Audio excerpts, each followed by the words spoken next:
Hello నమస్తే అందరికీ welcome to my kitchen. అందరికీ వినాయక చవితి శుభాకాంక్షలు. ఆ వినాయకుడికి ఎంతో ఇష్టమైన ఉండ్రాలు ఎలా చేసుకోవాలో చూద్దాం. రవ్వను ఇంట్లోనే తయారు చేసుకొని చేద్దాం. ముందుగా ఒక గిన్నె తీసుకొని అందులో 1 కప్పు బియ్యం తీసుకుందాం. అన్నీ ఒకటే కప్ మెజర్మెంట్లో తీసుకుందాం. కొలత ఇంపార్టెంట్ చాలా. ఇప్పుడు బియ్యాన్ని వాటర్తో వాష్ చేసుకుందాం. బియ్యాన్ని ఎక్కువసేపు కడగాల్సిన పని ఏం లేదు. వాష్ చేసుకున్న బియ్యం అలానే ఉంచేయచ్చు, లేదంటే కాసేపు ఆరబెట్టుకోవచ్చు. తొందరగా చేసుకోవాలంటే ఆరబెట్టుకోండి. ఇప్పుడు ఒక గిన్నెలోకి 2 స్పూన్ల శనగపప్పును తీసుకుని నానబెట్టుకుందాం. ఒకసారి 2 సార్లు కడిగి కొన్ని నీళ్ళు పోసి మూత పెట్టుకొని 1 గంట లేదా 2 గంటలు నానబెట్టుకోవచ్చు శనగపప్పు. నేను బియ్యాన్ని ఇలా ఆరబెట్టుకున్నాను. ఇప్పుడు మిక్సీ బౌల్లోకి తీసుకొని రవ్వ చేసుకుందాం. మిక్సీ పట్టుకున్న రవ్వను ఒక గిన్నెలోకి పోసుకుందాం. రవ్వ ఇలా ఉంటే సరిపోతుంది. చేయి కత్తుకోకుండా స్టవ్ వెంటించుకొని ఒక ప్యాన్ పెట్టుకొని అందులో 2 కప్ వాటర్ పోసుకొని, బియ్యం ఏ కప్పుతో కొలుసుకున్నారో అదే కప్పుతో 2 కప్పుల వాటర్ పోసుకోండి. ఇప్పుడు నానబెట్టుకున్న శనగపప్పును కూడా వేసుకోండి. కొద్దిగా అటు ఇటు కలుపుతూ ఇప్పుడు మూత పెట్టుకొని కాసేపు ఉడకనిద్దాం.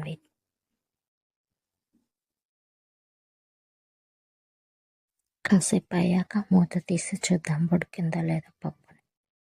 నేను 1.5 గంట నానబెట్టుకున్నాను. నాకు పప్పు ఉడికింది. ఇది చాలు. ఇప్పుడు దీంట్లోకి 1/2 స్పూన్ జీలకర్ర, 1/2 స్పూన్ ఉప్పు, 1 స్పూన్ నెయ్యి ఇవన్నీ వేసుకొని ఒకసారి కలుపుకొని ఇప్పుడు రవ్వ పోసుకుందాం. ఇందులోకి మనం పట్టుకున్న రవ్వని ఇందులో వేసుకొని కలుపుకొని కాసేపు ఇలానే కలుపుకోవచ్చు. మూత పెట్టి 5 నిమిషాల తర్వాత తిరిగి చూడొచ్చు. ఇప్పుడు కొంచెం గట్టిగా అయింది కదా, ఇంకా కాసేపు అయ్యాక ఇప్పుడు ఇలా సరిపోతుంది. స్టవ్ ఆఫ్ చేసి మూత పెట్టుకొని కాసేపు చల్లారనిద్దాం.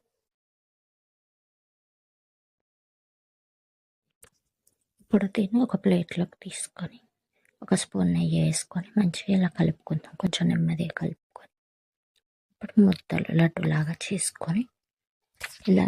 చేసుకొని పక్కకు పెట్టుకొని వీటిని ఆవిరిలో ఉడికించడానికి స్టవ్ అంటించి ఒక గిన్నె పెట్టి అందులో కొన్ని వాటర్ పోసి జల్లి పుట్టే కానీ మీ దగ్గర ఏదున్నా దాంట్లో ఆవిరికి ఉడికించుకోవచ్చు. నా దగ్గర ఇలాంటి జల్లి పుట్టు ఉంది.